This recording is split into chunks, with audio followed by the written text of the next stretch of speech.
Hello friends, welcome to my channel.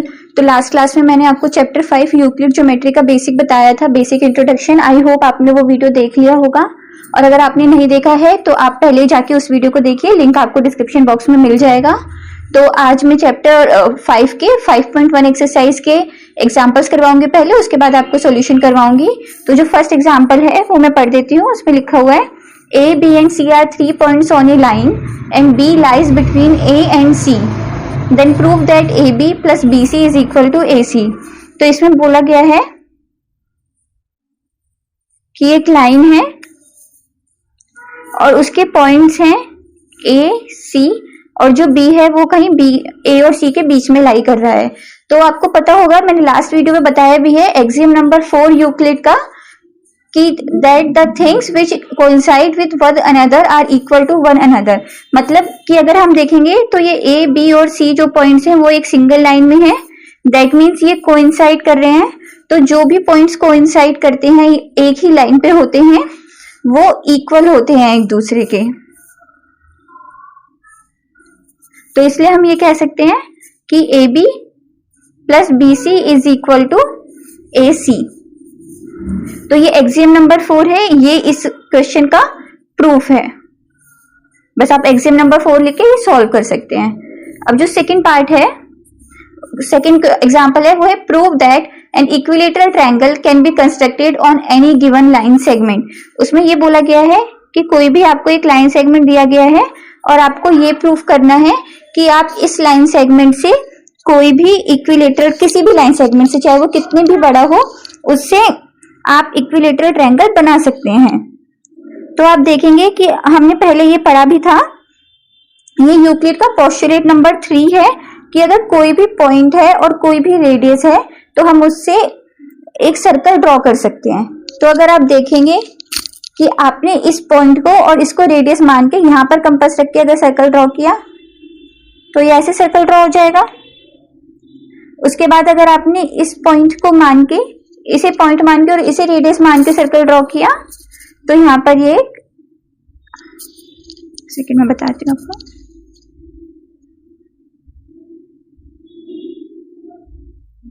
ऐसे circle draw हो जाएगा, और जब आप इन पॉइंट्स को मिलाएंगे तो ये एक इक्विलेटरल ट्रायंगल बन जाएगा। यहाँ पर ये फिगर जो है वो सही से बन नहीं पाया है, पर बुक में आपको ये बहुत अच्छे से समझाया हुआ है। आपके पास बुक तो होगी ही, आप फिगर वहां से देख सकते हैं। तो अब आप देखेंगे कि ये है A, ये है B और ये है C। तो AB equal to BC is equal to AC। ये तीनों इक्वल हो गए हैं, तो यही हमारा इक्विलेटरल ट्रायंगल होता है कि जिसमें तीनों पॉइंट्स इक्वल होते हैं। अब हम आ जाते हैं एक्सरसाइज पे। एक्सरसाइज 5.1, उसका फर्स्ट क्वेश्चन मैं पढ़ देती हूँ। Which of the following statements are true and which are false, give reasons for your answers. तो हमें बताना है कि इसमें से कौन सी स्टेटमेंट तो ट्रू है और कौन सी फॉल्स है।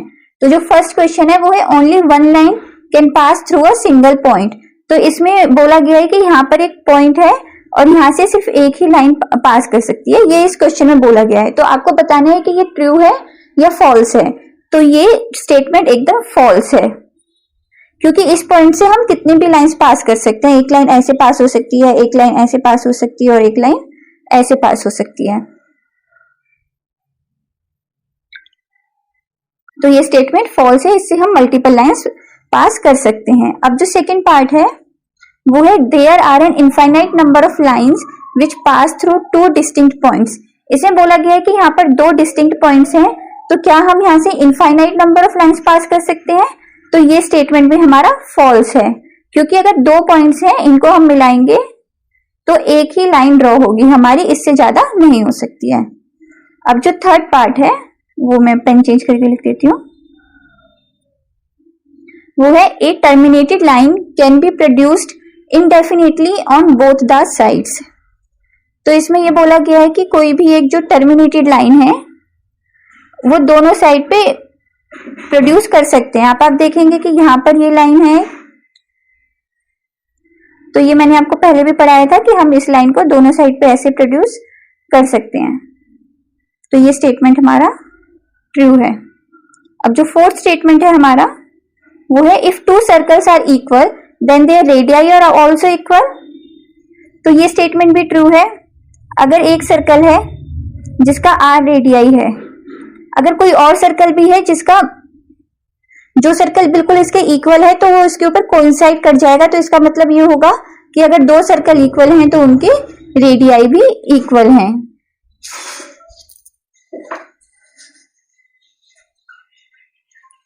अब जो फिफ्थ पॉइंट है वो है in figure 5.9 if A B, मतलब ये क्वेश्चन है आपका कि एक लाइन दे रखी है ए बी, एक लाइन दे रखी है पी क्यू और एक लाइन दे रखी है x Y.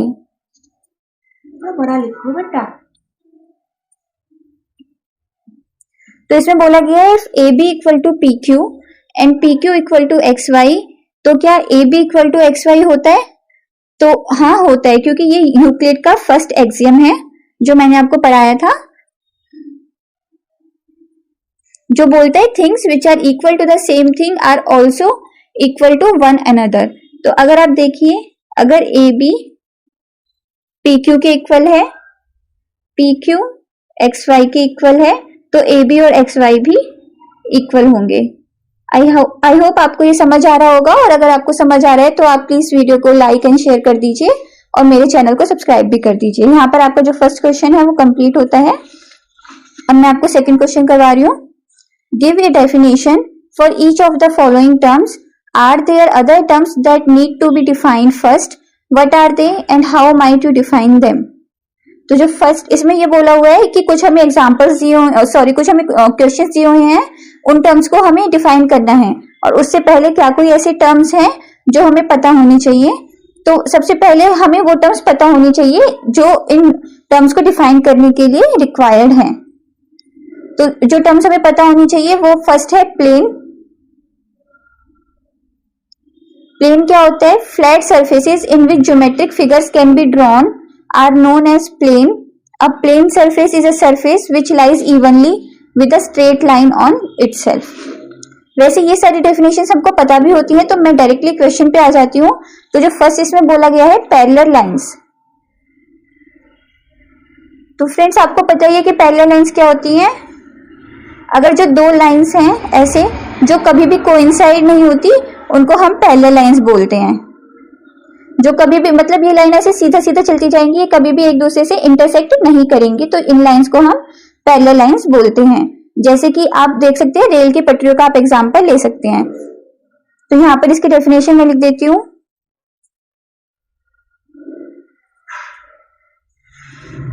Parallel lines are those lines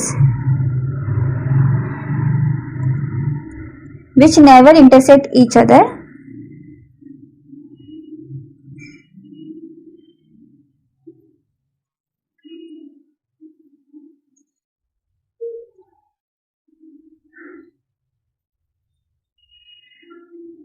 और इन लाइंस के बीच का जो डिस्टेंस होगा वो हमेशा इक्वल होगा। आप देखेंगे यहाँ पर भी इन लाइंस के बीच का डिस्टेंस इक्वल होगा और हर पॉइंट के बीच में इनका डिस्टेंस इक्वल होगा। तो जो सेकंड पॉइंट है, and distance between them is always equal.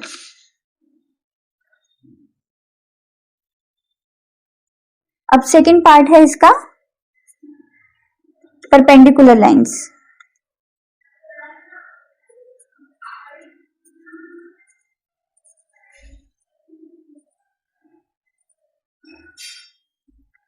तो परपेंडिकुलर लाइंस क्या होती हैं?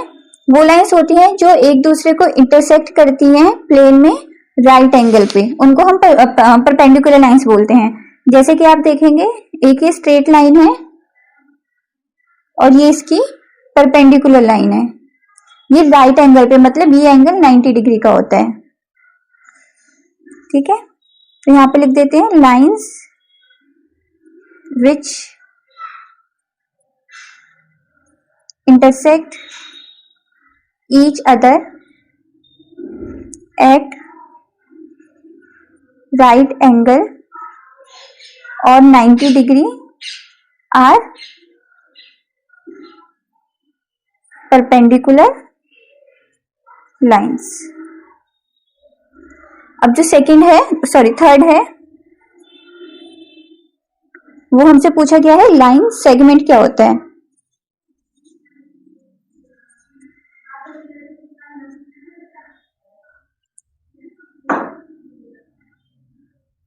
तो लाइन सेगमेंट वो होता है जब दो लाइंस आगे हम उनको बढ़ा नहीं सकते because of its two end points, then the line is known as a line segment. आप देखिए अगर यहाँ पर ये लाइन है, इसको हम आगे बढ़ा सकते हैं क्योंकि एक टर्मिनेटेड लाइन है। सपोज ये लाइन यहाँ पर बढ़ गई और ये लाइन यहाँ पर बढ़ गई, तो अब इस लाइन को हम आगे नहीं बढ़ा सकते हैं, तो ये लाइन सेगमेंट बन जाता है। तो यहाँ पर इसकी डेफिनेशन आप लिख लीजिए। When a line cannot be extended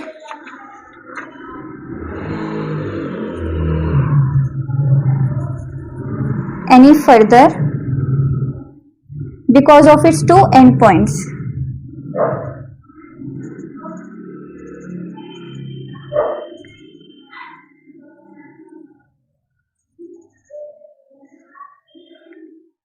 endpoints, then is known as line segment। मतलब उस लाइन के दो एंड पॉइंट्स होते हैं, उससे आगे उस लाइन को नहीं बढ़ाया जा सकता है, तो वो होता है लाइन सेगमेंट। अब जो फोर्थ है वो है radius of circle.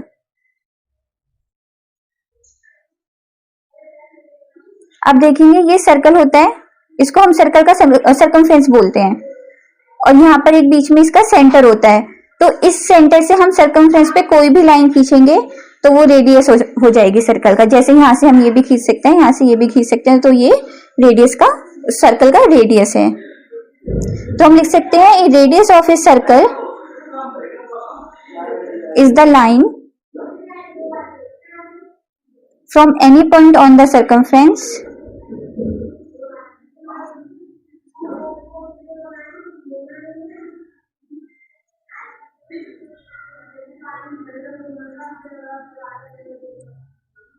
from any point on the circumference of the circle to the center of the circle।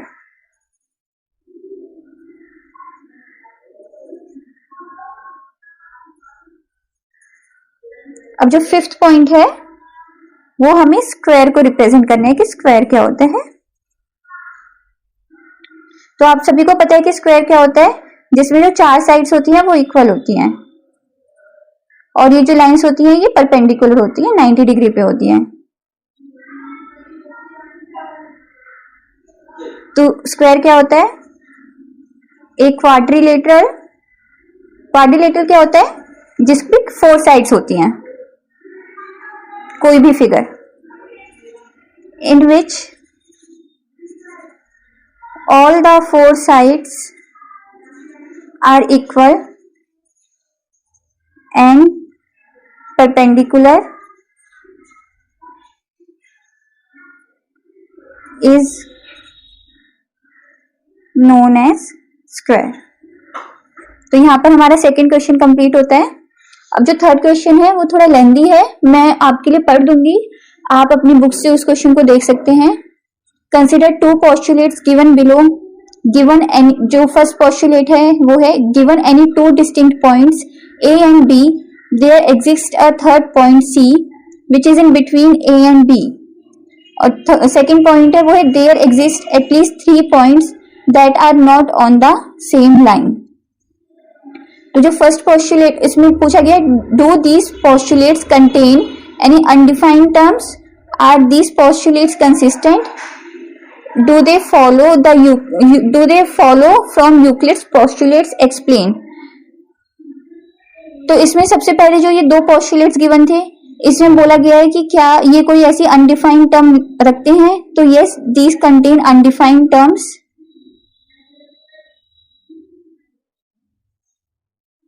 क्योंकि देखिए जैसे जो फर्स्ट पोस्टुलेट था उसमें लिखा हुआ था there are 2 distinct point A and B. मैं यहां बना देती हूँ, इसमें लिखा था कि 2 डिस्टिंक्ट पॉइंट है ए एंड बी, और थर्ड पॉइंट सी है विच इज इन बिटवीन, जो ए और बी के बीच में है, लेकिन हमें इसकी कोई भी पोजीशन नहीं दी गई थी ए और बी के बीच में। ये यहाँ पर भी हो सकता है, यहाँ पर भी हो सकता है और यहाँ पर भी हो सकता है। Position of C, point C नहीं दिया हुआ था कि ये ए बी लाइन सेगमेंट के ऊपर लाई करता है या फिर कहीं और इसके आसपास लाई करता है, तो ये एक अनडिफाइंड टर्म थी इसमें। और दूसरी चीज, जो ये पॉइंट्स हैं ए और बी, ये नहीं बताए गए थे कि ये सेम प्लेन में एग्जिस्ट करते हैं या डिफरेंट प्लेन में एग्जिस्ट करते हैं। और तो ये हमारा फर्स्ट क्वेश्चन का आंसर हो गया। सेकंड क्वेश्चन है, आर दीज पोस्टुलेट्स कंसिस्टेंट? तो yes, these postulates are consistent, क्योंकि अगर हम इन दोनों सिचुएशन में देखें कि सपोज अगर हम मान लेते हैं कि जो पॉइंट सी है वो ए बी पे लाई करता है, ए बी लाइन सेगमेंट पे पॉइंट सी लाई करता है,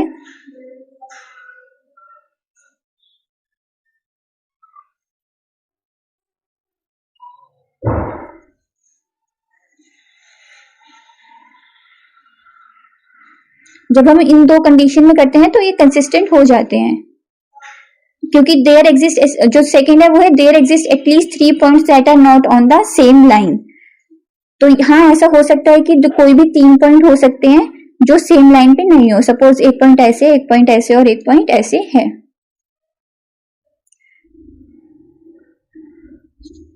तो ये दोनों ही कंडीशन सेटिस्फाई होती हैं कि या तो सेम पॉइंट पे होगा, मतलब ए बी लाइन सेगमेंट पे सी लाइन करेगा, या फिर 3 पॉइंट ऐसे भी हो सकते हैं जो अलग अलग हो, सेम लाइन सेगमेंट पे ना हो। और नेक्स्ट क्वेश्चन है, do they follow from Euclid's postulates? तो क्या ये यूक्लिड को पोस्टुलेट को फॉलो करता है?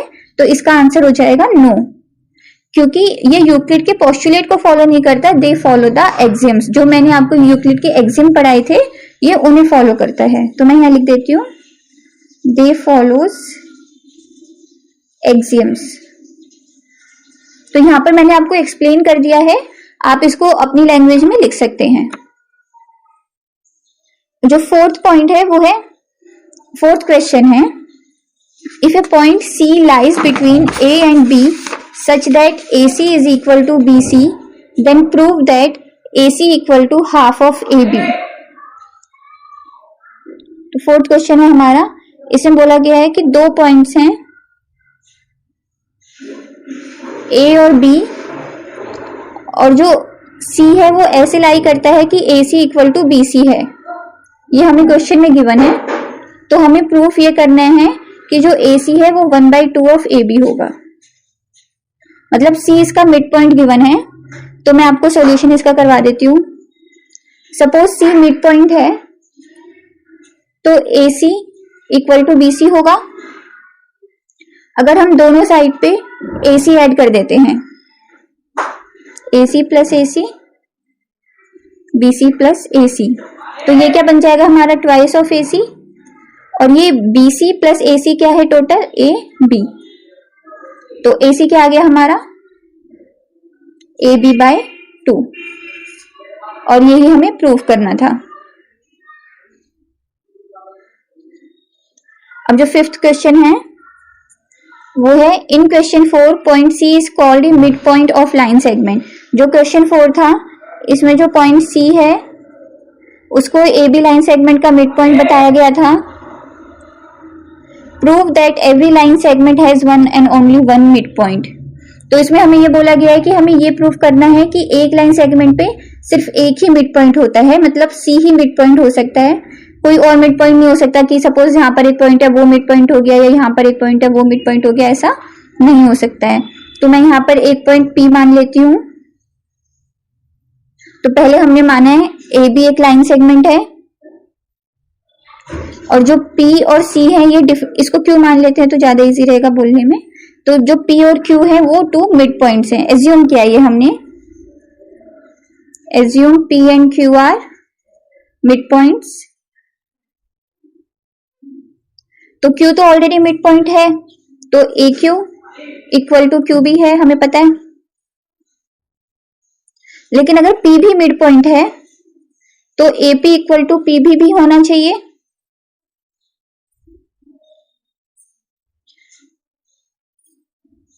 तो P B plus A P equal to A B हो जाएगा, यानी कि A P plus P B A B के इक्वल हो जाएगा, क्योंकि ये सेम लाइन सेगमेंट पे और कोइंसाइड कर रहे हैं, it coincides with line segment A B, ये रीजन है इसका। और सिमिलरली जैसे ये है, सिमिलरली क्यू भी मिड पॉइंट है, तो ए क्यू प्लस क्यू भी ए बी के इक्वल हो जाएगा। ये यहां पर बात हम प्रूफ कर ही चुके हैं।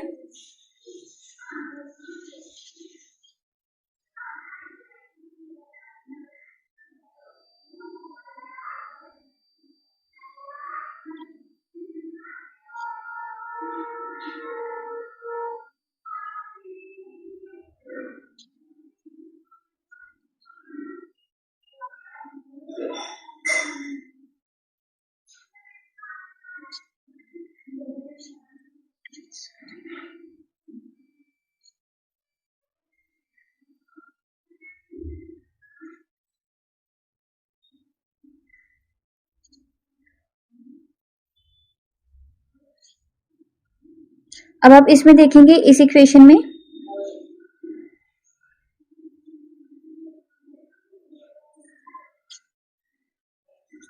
आप इसमें दोनों साइड एपी ऐड कर दीजिए। इक्वेशन 1 में AP plus AP equal to PB plus AP, तो ये हो जाएगा आपका ट्वाइस ऑफ एपी, और पीबी प्लस एपी क्या है आपका एबी।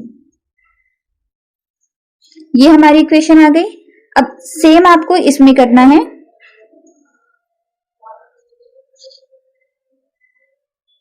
ये इक्वेशन 1 मान लेते हैं, इक्वेशन 2 मान लेते हैं हम।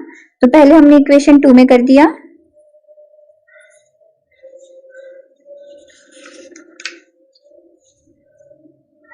अब आप इक्वेशन 1 में कीजिए। इक्वेशन 1 क्या थी हमारी, A Q plus Q B.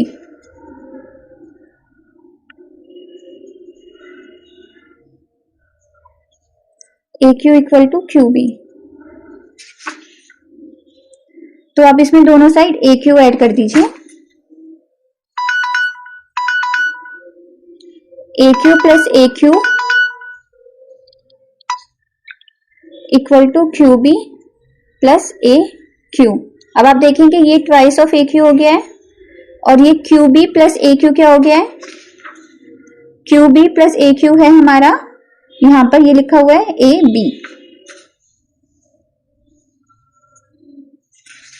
अब आप देखिए ट्वाइस ऑफ ए पी भी ए बी के इक्वल है, और ट्वाइस ऑफ ए क्यू भी ए बी के इक्वल है, तो इसका क्या मतलब हो गया है, ये इक्वेशन 3 है हमारी।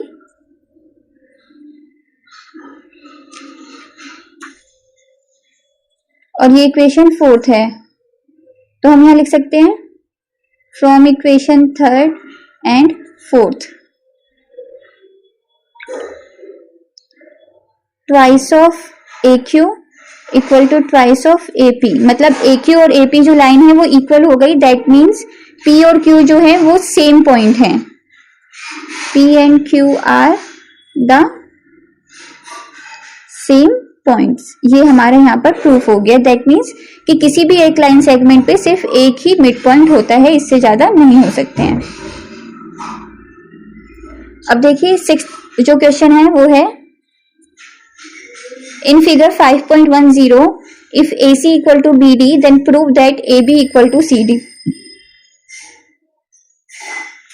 ये एक लाइन बनाई हुई है,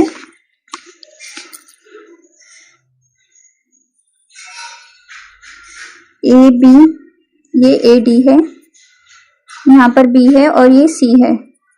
हमसे प्रूफ करने के लिए बोला गया है कि अगर AC if AC equal to BD, तो हमें प्रूफ करना है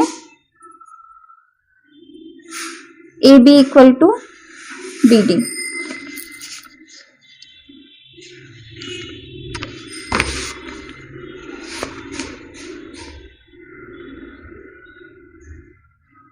then prove that AB equal to CD, sorry CD है यहां पर।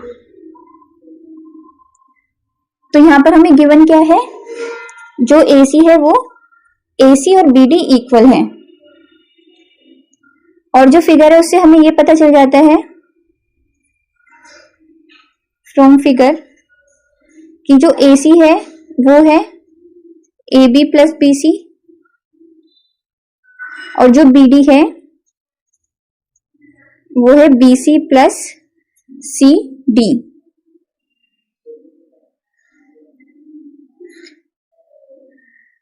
और AC और BD हमें इक्वल दे रखे हैं, तो हम इन दोनों इक्वेशन को इक्वेट कर सकते हैं।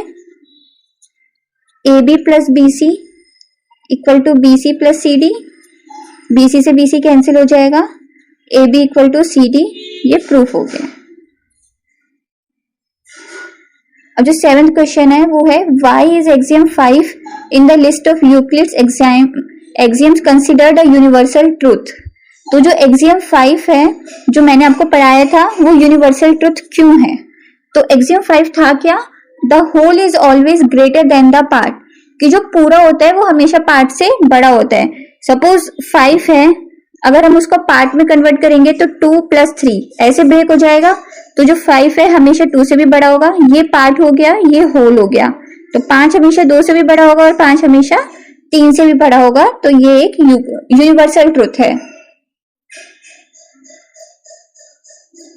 तो बस हमें इसमें यही एक्सप्लेनेशन देनी थी कि ये यूनिवर्सल ट्रूथ क्यों है।